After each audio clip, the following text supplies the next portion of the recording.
Great.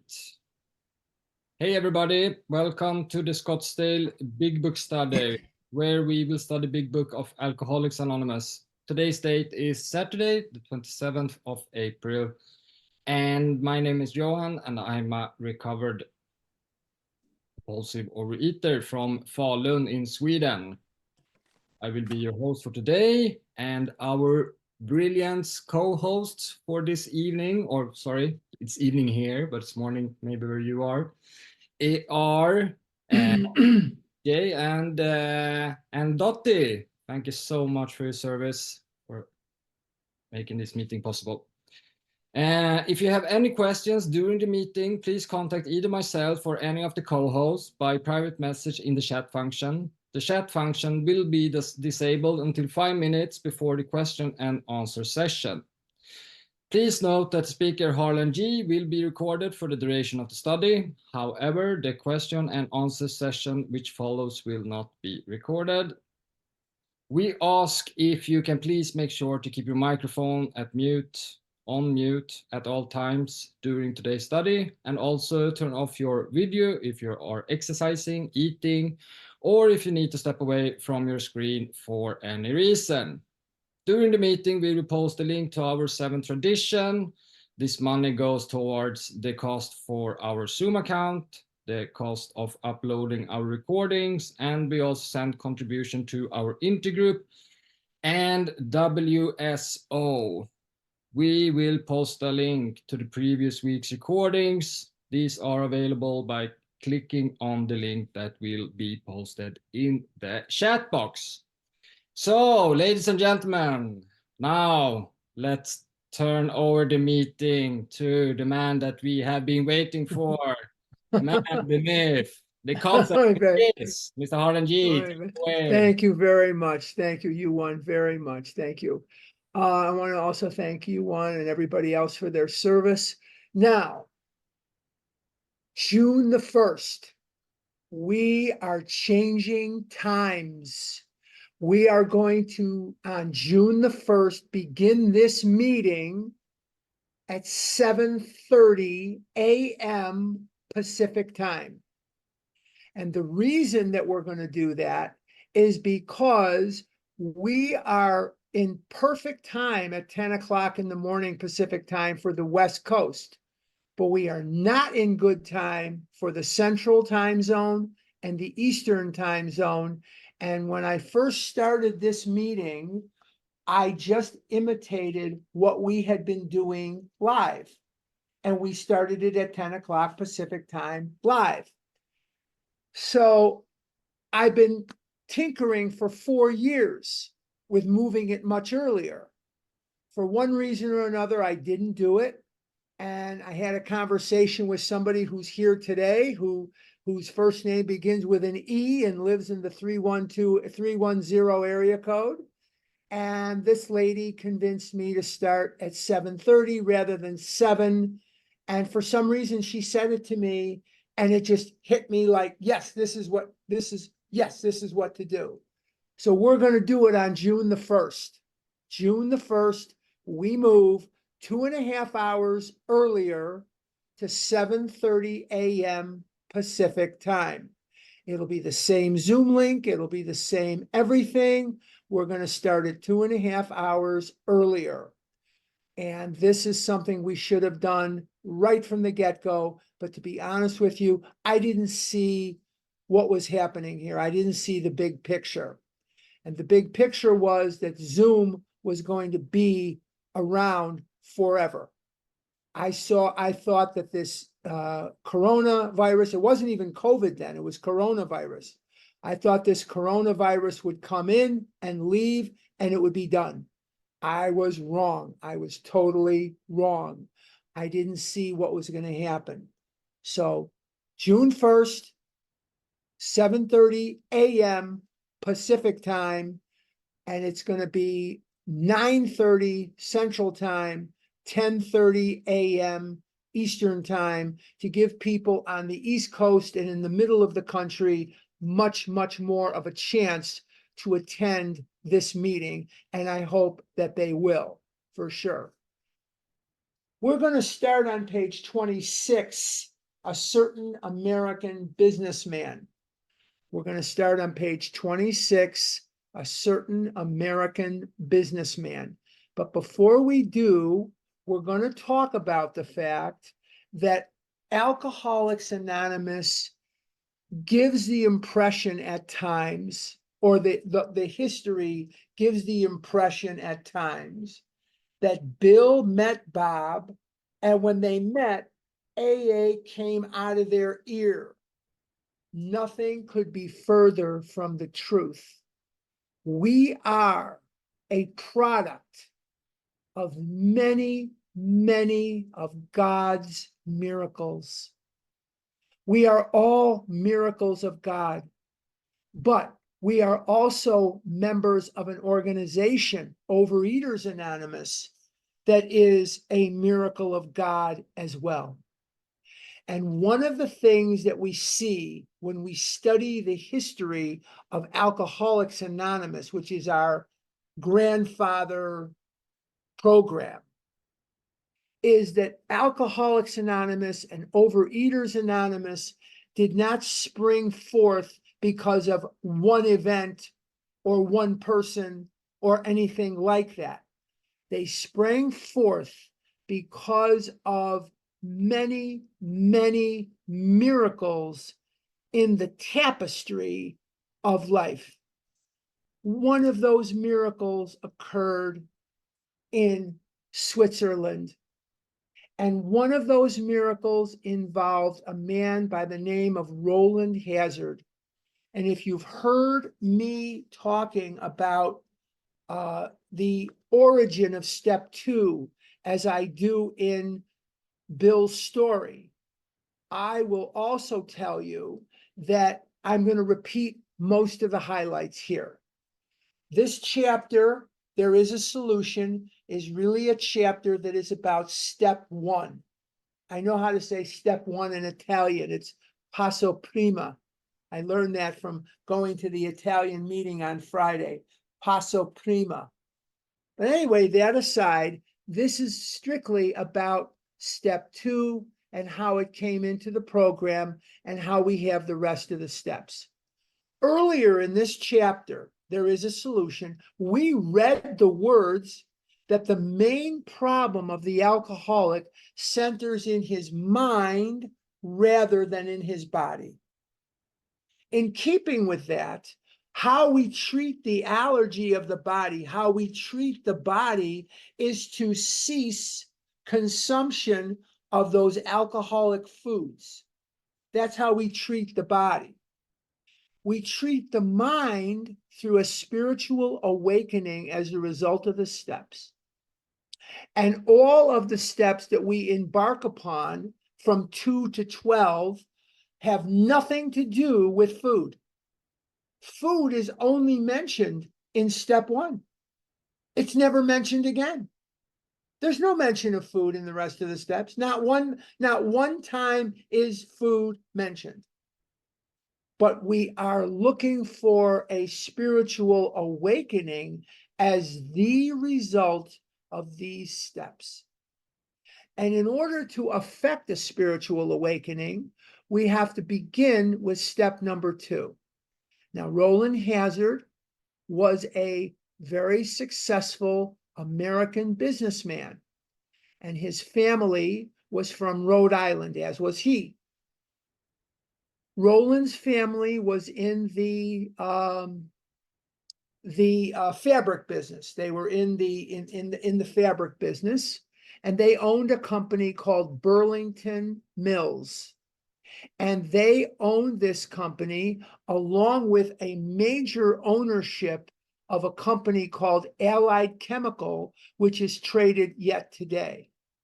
If you've ever walked on a carpet in your life, if you've ever walked on a carpet, you probably walked on a Burlington carpet.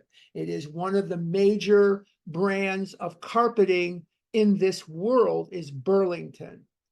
There's also a Burlington garment section, and I'm not sure whether that is directly connected to the Hazard family or not. That's why I don't want to say I don't know, but I'm not sure that it is connected. But be that as it may, the Hazards were very wealthy people, and they came to this country when the country had not been formed yet. They came in the 1600s and settled in Rhode Island. Roland was a drunk. He was a very low bottom drunk. And he made certain attempts at sobriety. He had himself sequestered on a Caribbean island. And on the Caribbean island, the quartermaster, or the person who's in charge of getting supplies to him, was instructed by Roland never, ever, ever to bring him liquor, no matter how much he begged him to. Do not bring him liquor. And he didn't. And for the 1 year, he stayed sober 1 year because there was no liquor. There was no availability. So he stayed sober for a year. He got off the island and immediately went to Miami, Florida, because that's the closest point in the United States from this island. And he goes to Miami, and what does he do in Miami? He finds a bar and he drinks. He hadn't had a drink in a year. Boy, I bet he was thirsty, huh?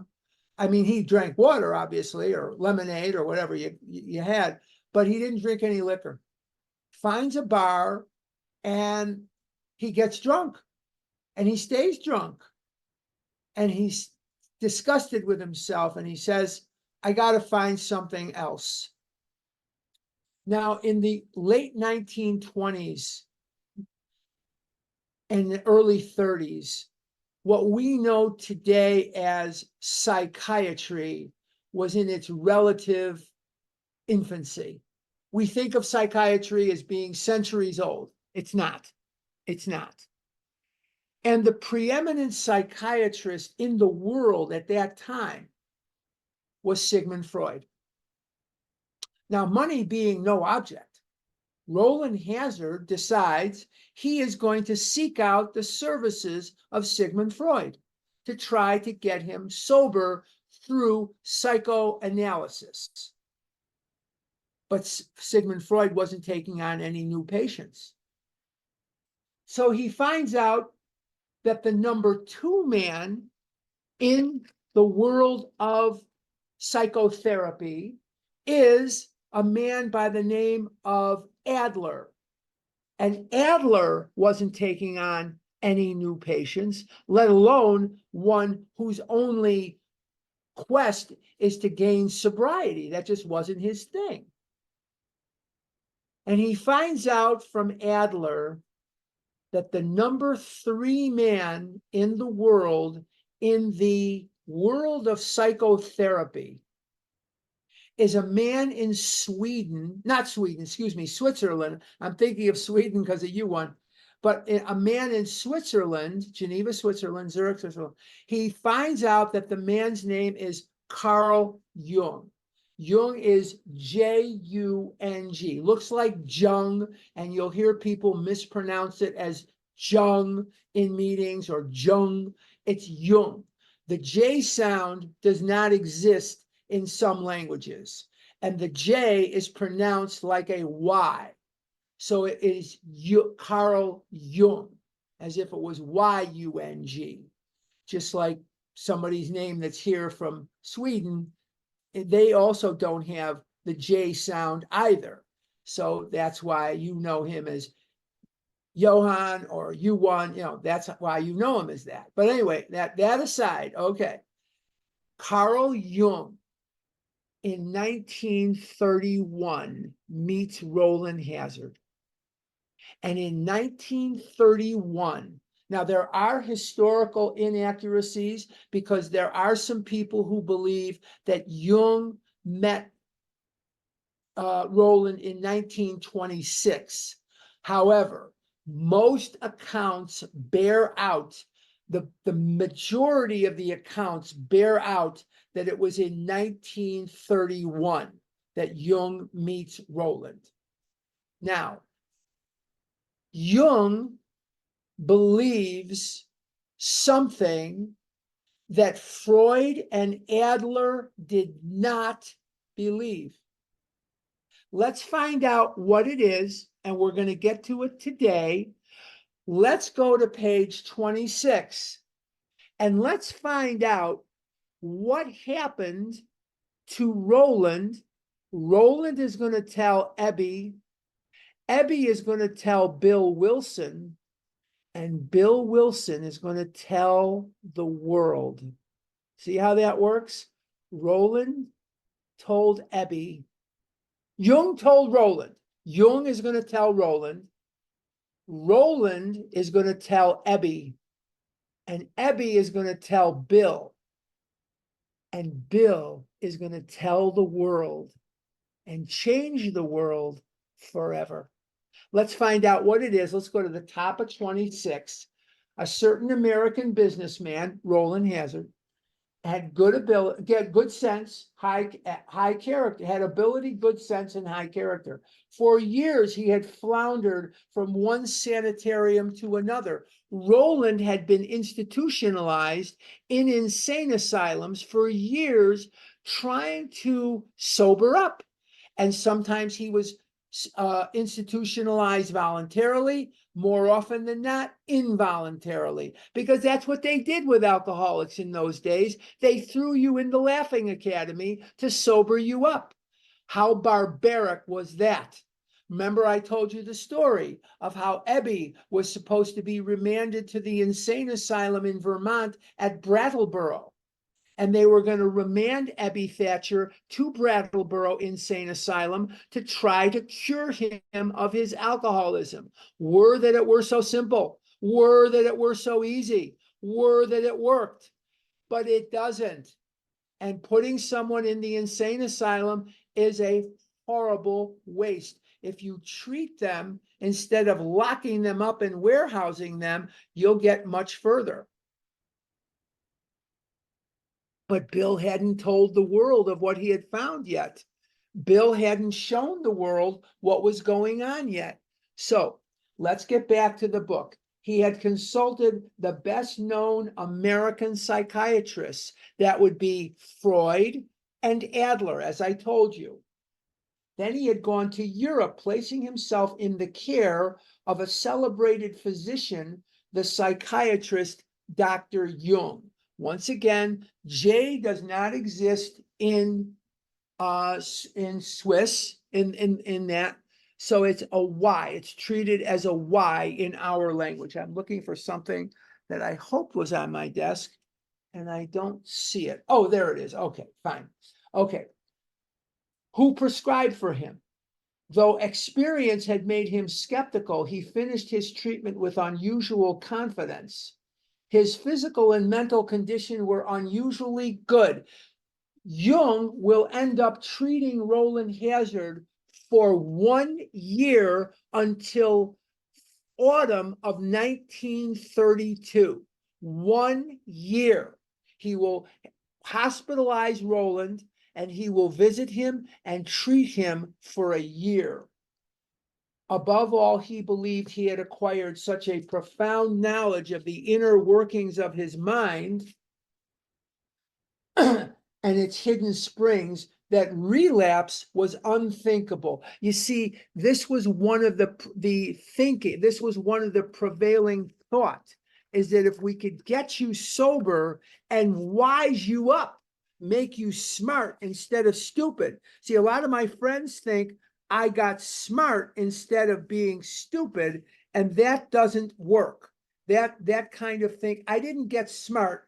I had a spiritual awakening as the result of the steps. That's what happened to me. I didn't all of a sudden get smart. I got spiritual, and that is exactly what happened to me. Okay, now let's go further. Nevertheless, he was drunk in a short time. I'll tell you exactly what happened when he got drunk. Roland this was happening at a time when Roland was in Switzerland, Geneva, Switzerland. And you couldn't fly like I mean, Lindbergh did, but it wasn't very common to fly across the Atlantic back to New York. At this time in the 1930s, and this is going to change because you're right up against the beginning of World War II, and that's going to change air travel forever. But at that time in the 30s, most people, not most, all people that went across the ocean went by ship. They went by boat. And Roland couldn't catch a ship to the States from Switzerland. He had to go to Paris. And from Paris, he could go on to the United States. Now, he goes to Paris on a very, very beautiful Saturday afternoon, just like here in Arizona. It's going to be about 80 something degrees today. It is crisp, cooler than normal, just fabulous. And as I say every week, I hope it's as astounding where you are as it is in Arizona today. It's just astounding, just astounding. So he goes to Paris, and who does he run into? Now, this is the height of the Depression. Poor people didn't go to Paris during the height of the Depression, but his parents' friends were there, and he sees them, and they say, "Roland, my boy, haven't seen you in forever. What are you doing in Paris?" And he tells them of his trip to Paris to meet with Jung in Switzerland and sober up. And they say, "Oh, Roland, how long have you been here?" He says, "Well, I've been over here about a year." "Oh, Roland, we have to celebrate us finding you." And how do they celebrate Roland's newfound sobriety? They celebrate it with a bottle of the best champagne money can buy. And in a very short time, Roland is drunk and unable to walk and unable to function at any level. He wakes up and he can't believe it. So he goes back to Dr. Jung in Switzerland. Let's find out what happens. Nevertheless, he was drunk in a short time. I'm on page 26. End of the first paragraph. More baffling still, he could give himself no satisfactory explanation for his fall. Roland didn't know about the twist of the mind. Roland didn't know about the mental blank spot. Roland didn't know about the physical allergy. He just knew that under Dr. Jung's care, he stayed sober because you can't get any liquor in the hospital. So he stayed sober and figures that the sobriety is attributable to the analysis that Jung put him through. Let's find out. So he returned to this doctor. He goes back to Switzerland, whom he admired, and asked him point blank why he could not recover. He wished above all things to regain self-control. He seemed quite rational and well-balanced with respect to other problems. In other words, Roland wasn't a schmo. He knew how to balance his checkbook. He knew how to put on his pants and his shoes and his shirt and wear his hat and his tie. He wasn't a complete loony or a moron. But when it came to liquor, he had no control whatever over alcohol. Why was this? Now, Jung didn't know as much about alcoholism as Silkworth. Jung didn't know about alcoholism and the allergy of the body and the twist of the mind. He just knew some historical facts. Let's find out what those facts are, okay? He begged the doctor to tell him the whole truth, and he got it. In the doctor's judgment, he was utterly hopeless. So the doctor, without knowing about alcohol, doesn't know Silkworth, doesn't know what Silkworth had been teaching, but he knows that the condition of alcoholism, based on his history with alcoholics, that Roland was utterly hopeless and there was no hope for him at all, and there was nothing that could be done. Okay, so he could never regain his position in society, and he would have to place himself under lock and key or hire a bodyguard if he expected to live long. That was the great physician's opinion. Now, do you remember what Dr. Silkworth told Lois Wilson? I'll refresh your memory. If you don't remember, I'm here to help you. And in Bill's story on page, I believe it's 7. Okay. Okay, on page 7, Dr. Silkworth is going to tell Lois Wilson, see these parallels? See how important it is for God to paint the picture? God paints us a picture by repeating things. He repeats things so we learn them, and that's called spiraling the information. You teachers know what I'm talking about. He spirals the information. Let's go back to page 7 for just a second. Keep your hand on page 26, but we're going to go back to page 7. Okay, and I'm going to say this, but it was not. See that paragraph near the bottom of the page, but it was not? Okay, for the frightful day came when I drank once more. We're talking about Bill now, not Roland, for just a second. The curve of the declining moral and bodily health fell off like a ski jump. After a time, I returned to the hospital. This is April of 34. Bill returns. This was the finish, the curtain, it seemed to me.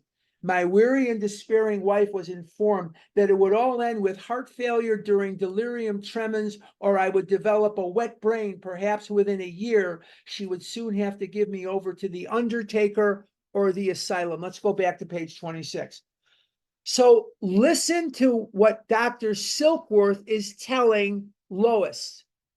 Now listen again in your mind. I don't want to read it again.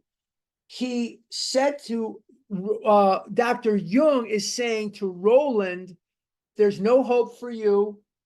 We're going to have to put you under lock and key or you're going to die.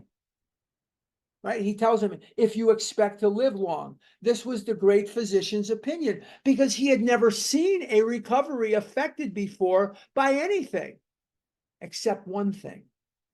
One thing that he was kind of holding in his mind. And this is why if you doubt now, I'm not an atheist. I'm not an agnostic. And don't listen to my friend in the middle of the country that claims that she is, because she's not either. She's just angry at God. She's not either one either. Her faith in God could light up New York City, no problem. But what I'm going to tell you is, I am not an atheist. But if you are, or you're an agnostic, you can apply whatever forces of nature you want to apply. My way is not the only way. But I'm not an atheist, so I can only present from my own perspective. God is so powerful, yet so anonymous, that this is occurring on the cusp of one of the greatest miracles to ever occur in the world, anywhere, at any time.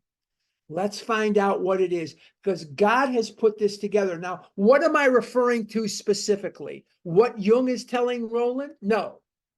But I want you to remember, because it's vital. In the next few paragraphs, it's vital to remember that sometimes God says no. And sometimes when God says no, it's the greatest miracle of them all. And God is not going to keep anything from you that he wants you to have. But the power of God is often subtle. Now, if Roland had got to Freud, Freud believed that all solution lie within the mind. Adler believed that all solution lie within the mind. Jung broke rank with them and believed that here and there are people who have had vital spiritual experiences that alter them in their thought, attitude, belief, and behavior. What is the difference between a spiritual awakening and a spiritual experience? A spiritual awakening is like what I have every day. Slow, developing, educational. A spiritual experience is like what Bill had. God came to him. Bill talked about this his whole life. He was at the town's hospital, and God came in on the 15th of December, 1934, after Bill had worked the steps the day before, and the light came into the room, and Bill experiences this light, and it changed him forever, never to drink again. Well, let's see what Roland is going to hear from Dr. Jung that he never would have heard from Dr. Freud or Dr. Adler. Let's see why God thrust him all the way to Switzerland in search of these words. Let's go to the bottom of 26. But this man still lives and is a free man. He does not need a bodyguard, nor is he confined. He can go anywhere on this earth where other free men may go without disaster, provided he remains willing to maintain a certain simple attitude. Now, what is that? What happened? Let's find out. Some of our alcoholic readers may think they can do without spiritual help. Let us tell you the rest of the conversation our friend had with his doctor. Before I say one more word, I need for me to say this. Ignore me if you need to. If you are an atheist, if you are an agnostic is someone who's not sure, they don't know, is there a God, is there not a God, they're not sure. An atheist is someone who believes there is no God, there is no religious deity. I don't want to give you the impression that I believe that without a belief in a theocracy, in a religious deity, that you can't recover. I'm not saying that. What I'm saying is the essence of step 2 here. Are you willing to believe? Do you believe, or are you willing to believe that there is a power greater than yourself? Are you nature? Are you Lake Michigan? Are you the birth of a baby? Are you the wonderment of a forest or a sunset? Do you make fish eat bugs? No. No, you don't. And something does. Something does. So whatever it is that you believe or willing to believe is fine. That is sufficient for you to recover. So I need to say that, because if I don't, I'm going to feel very bad tonight, because I want to make sure that if you are an atheist, not you, and you know who you are not an atheist. I don't care what color headset you're wearing. You are not an atheist. You are not an agnostic. No, but if you are an atheist or if you are an agnostic, that's fine. Do you believe, or are you willing to believe, that there is a power greater than yourself? And if you are, you will recover. Because if you believe that there is a power greater than yourself, then you will take action. How do you work steps 1, 2, and 3? You don't. They are conclusions of the mind. And if you've believed and you've conceived of step 1, that you are powerless over food and your life is unmanageable, and you come to believe that there is a power greater than yourself, which will restore you to sanity, which has a much higher ceiling than sobriety, then you will have no problem. And step 3 is make that decision to turn your will and life over. You'll have no problem doing 4 through 12 because you will understand in the root of your heart. The Yiddish word of the day is neshama. The neshama is your spirit, your holiness. Your gedarim is your guts. Your gedarim is your guts. Your neshama is your spirit, your holiness. Your inside. Do you believe, or are you willing to believe there is a power greater than yourself? And if you've got that right here, doing the work of this program is downhill. There's nothing here that is so difficult.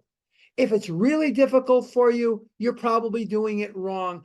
Find one of us and we will help you. There is nothing in this program that is so hard. Nothing. Just nothing. Go back to page 27. The doctor said, you have the mind of a chronic alcoholic. What does chronic mean? It means you do this all the time. Chronic drinker, chronic smoker, chronic gambler, chronic cough, chronic infection, chronic whatever. It just means it's all the time. I've never seen one single case recover where that state of mind existed to the extent that it does in you. This is Jung talking to his alcoholic patient, Roland. Our friend felt as though the gates of hell had closed on him with a clang. Now, this sentence is key. Highlight it. Remember it. He said to the doctor, is there no exception? Yes, replied the doctor. Yes, there is. Now, if he had, again, I hate to keep repeating this, but it's important that you know this because this is our history. This is how powerful God is. This is the essence of God's power. If he had gotten to his first choice, Freud, if he had gotten to his second choice, Adler, they believed that all solution lie within the mind. And we'd be sitting around in the meetings psychoanalyzing ourselves. And in some meetings, sadly, that happens. But the truth is, let's read the next sentence and you'll see the truth. Yes, replied the doctor, there is. Exceptions to cases such as yours have been occurring since early times. Here and there, once in a while, alcoholics have had what are called vital spiritual experiences. A spiritual experience. What's that? Let's find out. To me, these occurrences are phenomenon. What is a phenomenon? He knows that they're there, but he doesn't understand it. How does a butterfly fly out of a cocoon, out of a caterpillar? I don't know. I'm not an expert on insect. What do they call that? I think it's ichthyology or something like that. Well, there's a name for the entomology or something like that. Entomology. Okay. An entomologist. Thank you. An entomologist is an expert in insects. And when I lived in Oregon, I used to do a lot of fly fishing. And some of these fly fishermen would actually go to the University of Oregon and audit classes on entomology so they could catch more fish because fish eat insects. Anyway, every day except 1 day a week. 1 day a week I don't do it, but 6 days a week I walk 3 miles. I don't know diddly squat. I don't know diddly squat about exercise physiology. I don't know diddly squat. And there's doctors on here and nurses on here and maybe trainers or whoever. They know everything about physical or exercise physiology. I just know that when I do it, I weigh less, I look better, and I feel better. I weigh less, I look better, and I feel better. I think I'll do it again tomorrow. It sounds like it's working to me. So I'm going to do it. But it's a phenomenon to me because I know it works, but I can't explain it to you. So that's what this phenomenon means. They appear, I'm on page 27. They appear to be in the nature of you. Now, before we read this next part, and I know I'm jumping around a little bit, I want you to make note of how many times Jung will refer to the concept of change. Without saying the word change, let's see how many ways Jung can refer to change. They appear to be in the nature of huge emotional displacements, change, and rearrangements, change. Ideas, emotions, and attitudes, which were once the guiding forces of the lives of these men, are suddenly cast to one side, change, and a completely new set of conceptions and motives begins to dominate them. Change. Let's stop right there for just a second. How many times do we hear people in meetings, and we relate to this because it was us too? The brain that got them in trouble, they are hoping can get them out of this addiction. A broken brain cannot fix a broken brain. A broken brain cannot fix a broken brain, but the ego wants you to do this yourself on your own, alone. A broken brain cannot fix a broken brain. So we have to change. And how many times have you heard me say this in the Q&A? If you want different, you got to do different. You want different, you got to do different. I hear person after person like me, they're talking about being chronic relapsers. You don't want to be a chronic relapser? Don't be one. Put the food down, get a different sponsor, work the steps differently than you've ever worked them, quicker. Do things differently, but it starts with your attitude. You want different, you got to do different. Change. Dr. Jung is impressing upon Roland this conception of change. In fact, I have been trying to produce some such emotional rearrangement, change within you. With many individuals, the methods which I employed are successful, but I have never been successful with an alcoholic of your description. For amplification, see Appendix 2, and we talked about that last week. Read Appendix 2 on your own. It tells you the difference between a spiritual experience and a spiritual awakening. An experience is fast and sudden, and an awakening is slow. I had a slow one, Bill had a quick one. Upon hearing this, our friend was somewhat relieved, for he reflected that after all, he was a good church member. He didn't say have a religious experience. He said have a spiritual experience. Religion is great. I'm not knocking religion, but I'll let you in on a secret. God did not come to me in a synagogue. I tried. I went to Hebrew school. I went to Hebrew school 4 days a week, and I just didn't feel anything. What I felt was a sense that I had to be obedient and do certain things on certain days and say certain things in the morning and at night and so on, but I didn't feel anything. I came in here, I came to OA, and not only did God bring me to OA, but OA brought me to God. And because of my spiritual practices, not my religious practices, although my religious practices are fine, I'm not knocking them. I'm not denigrating them. All I'm saying is because of these practices, I never got closer to God. But the spiritual practices of sponsoring and step work and inventory, that's what imbued me with the Spirit of God. That's what helps me recover every single moment of every single day. Every single moment of every single day. And I feel God with me. And I am humbled by his presence, not only in the world I see, but in the spirit that I occupy, my body, my mind, and my soul. I know he's here. I never have to doubt it. I may not serve him as well as I could.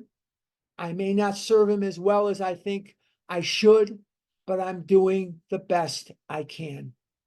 I'm doing the best that I can. Okay, let's continue. This hope, however, was destroyed by the doctors telling him that while his religious convictions were very good, in his case, they did not spell the necessary, vital spiritual experience. Experience. So what Roland is going to have to do is, well, let's go to the top of page 28. He's going to have to take a look at what Dr. Jung is telling him.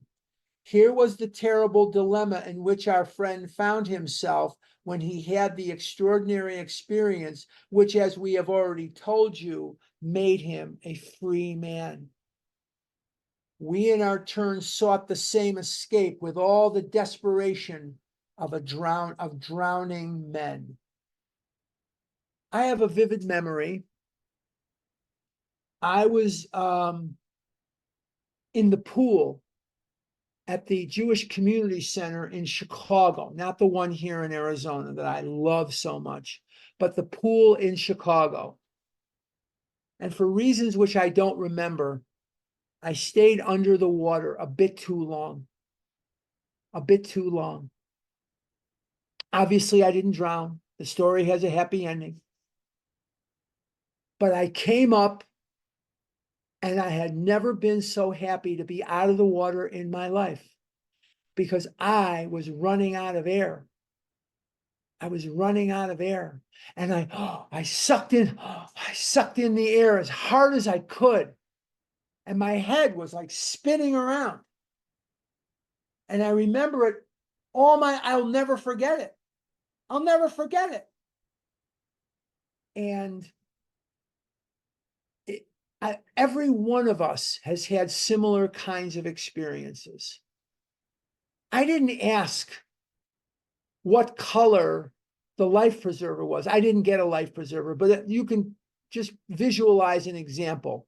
Let's say you're in the middle of an ocean or Lake Michigan. Somebody throws you a life preserver. You're desperate. Are you going to think to yourself, I don't want the Walmart life preserver. I want the Louis Vuitton life preserver.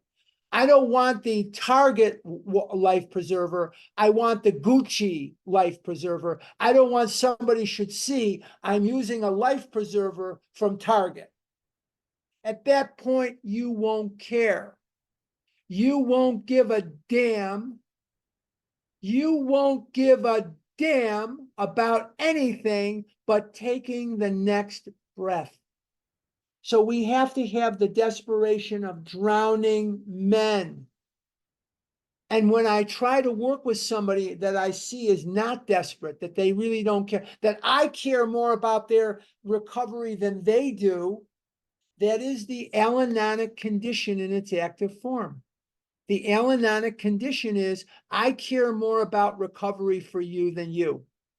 You got to have the desperation of drowning men. Let's continue. What seemed at first like a flimsy reed has proved to be the loving and powerful hand of God. So at first you grasp it, you're not quite sure if it's going to hold you. And not only does it hold you, it holds every part of you, your fears, your past, your future, your present, your anger, your selfishness, your joy, your love, your challenges. It holds everything, and your recovery. A new life has been given us, or if you prefer, a design for living that really works. What a beautiful promise. A new life has been given us. Anything that resembles my old life in the food is purely coincidental. Purely coincidental. The distinguished American psychologist William James, in his book, The Varieties of Religious Experience, indicates a multitude of ways in which men have discovered God. This is one of the books that is vital. There's 4 books that are vital to the big book. One is The Varieties of Religious Experience by William James. One is Emmett Fox, The Sermon on the Mount. One is the book of James in the New Testament. And the other one is the Richard Peabody's The Common Sense of Drinking. Those are the 4 books. I'll repeat them one more time. Richard Peabody, you don't need to know this, but if you want to, you can write it down. Richard Peabody, The Common Sense of Drinking. We're going to talk a lot more about that in the next chapter, because chapter 3 is almost all inspired by Richard Peabody. The book of James, New Testament. The Varieties of Religious Experience by William James, and the book by Emmett Fox called The Sermon on the Mount. And the Sermon on the Mount, The Common Sense of Drinking, the book of James, and what else? Oh, what did I forget? The Varieties of Religious Experience. These 4 books are instrumental in the formation of the big book of Alcoholics Anonymous. Very important. Okay, we have we have no desire to convince anyone that there is only one way by which faith can be acquired. If what we have learned and felt and seen means anything at all, it means that all of us, whatever our race, creed, or color, are the children of a living creator with whom we may form a relationship upon simple and understandable terms as soon as we are willing and honest enough to try. Those having religious affiliations will find here nothing disturbing to their beliefs or ceremonies. There's no friction among us over such matters. We think it no concern of ours what religious bodies our members identify themselves with as individuals. This should be an entirely personal affair, which each one decides for himself in the light of past associations or his present choice. Not all of us join religious bodies, but most of us favor such memberships. What is he telling you there? Whatever you believe or don't believe, whatever religion you are, whatever color you are, whatever persuasion, your preferences, your whatever it is you do, you want to do, you are welcome here. You are welcome here. This is a home for you. You are okay. Who you are, what you are is fine. You can start there. You can start right where you are.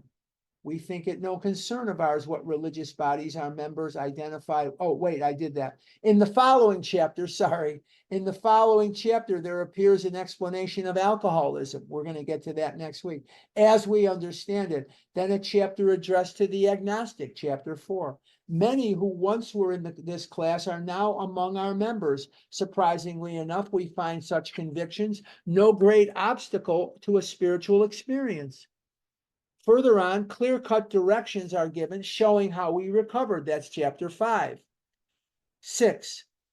These are followed by 42 personal experiences. There's 42 stories in the back of the book. Used to be a little different, but now it's 42. Each individual in the personal stories describes in his own language and from his own point of view the way he established his relationship with God. These give a fair cross-section of our membership and a clear-cut idea of what has actually happened in their lives. We hope no one will consider these self-revealing accounts in bad taste. Our hope is that many alcoholic men and women desperately in need will see these pages, and we believe that it is only by fully disclosing ourselves and our problems that they will be persuaded to say, yes, I am one of them too. I must have this thing. No human power caused your compulsive overeating. It may appear to you that your mother did, or your dad, or your sister, or your husband, or your brother, or your wife. It may appear to you that if you had been wealthier, or if you had been another whatever, that everything would have been okay. That is an illusion. It is not true.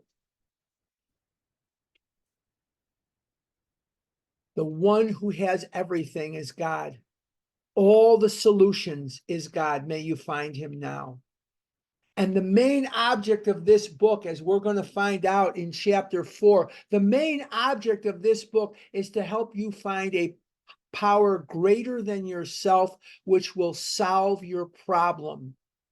And my problem is me, ego, me. And when that problem is solved, I don't want to eat like I did. Now, am I giving you the impression that if you work these steps, you will never have another problem? No. No matter what happens in this world, you will never rise above the level of a human being. And as a human being, you are going to be challenged by problems and difficulties and things that you will not like. That's why we have step 10, because people are going to piss you off. Things are going to scare you. That's why we have 10. And that's why we have 4. And that's why we have all of it. But no matter what happens, you know where to plug in to that power in the universe, which is so important for your recovery. So if no earthly factor caused your disease, no earthly factor will alleviate it.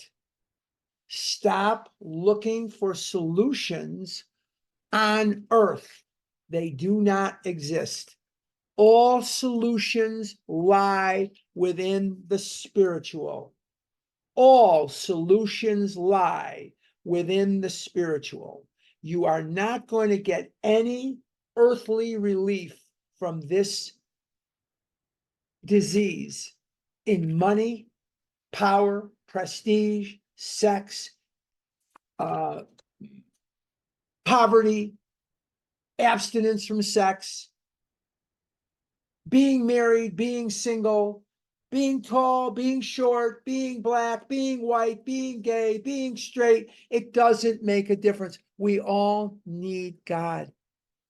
And in the finding of God, we achieve the knowledge of the language of the heart, that we speak and understand a language that no one else can understand. And it is indeed the language of the heart. You can learn to speak the language of the heart.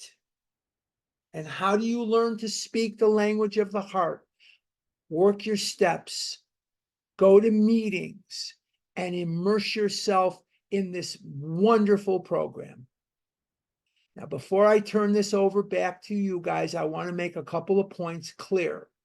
If you'll notice, we're down in the summertime. In the winter, we're up to 180s. Now we're down to 120s. Because in the Eastern time zone and the Central time zone, people are out and about by this time. They want to do things. They have places to go.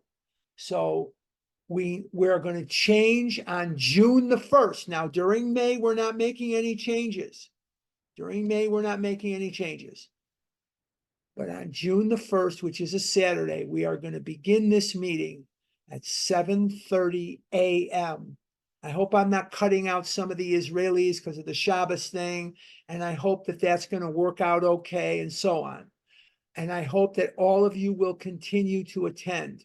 But we have to make this change. So on June the 1st, 7:30 a.m. Pacific time. And I want to just make that clear. Now, before I turn anything over to, I'm going to turn this over to Diane. And Diane has another announcement.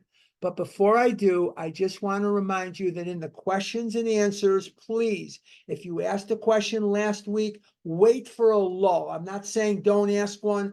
wait for a lull.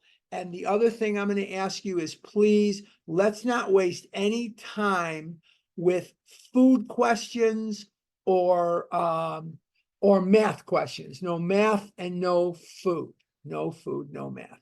Okay, Diane, you're up. We can't hear you. Oh, let me see here. Ask to unmute. Okay. That should work. Excellent, That thank should- you. Thank you so much, Harlan. Good seeing everybody. Harlan, we do have a change happening in May. A huge hold on to your seats change in May. May 19th, for the first time ever, Harlan will be leading a sponsorship training webinar. May 19th, Sunday, 1 to 3. Yeah, shake it out there. Woo! 1 to 3 p.m. Eastern time. I put a PDF of the flyer in the chat. I wanted to do a PNG, a picture, but it wouldn't allow me to do it, to put it in there. Those of you who want to do service, you can reach out to me and Danny P. I'll put my info in the chat. It's all on the flyer. Again, first time ever, huge change. 1 to 3 p.m. Eastern time, Sunday, May 19th. It will be 1 hour of Harlan going lickety split the way he does, talking about how to take sponsees through the steps, followed by 1 hour of Q&A. Bring your beach chairs, get into the Zoom room early so you don't get locked out when the Zoom room gets packed. Thanks, everybody, and thank you, Thanks, Harlan. Diane. And keep an eye on Ann in New York. She's a bomber and she'll bomb the meeting. And she's very addicted to putting her filth on the screen. And you got to keep an eye on her. She's the culprit. And you know She's what, definitely Harlan? the culprit. As much as you'd like to think it was me who's been holding you at gunpoint all these months to do this, it was actually God holding the gun and I was Probably. just helping him, okay? Probably. Okay. Thank you. But keep an eye on Ann. Keep an eye on Ann. All right. Who's doing the parking I lot? am. Oh, Nancy. Okay.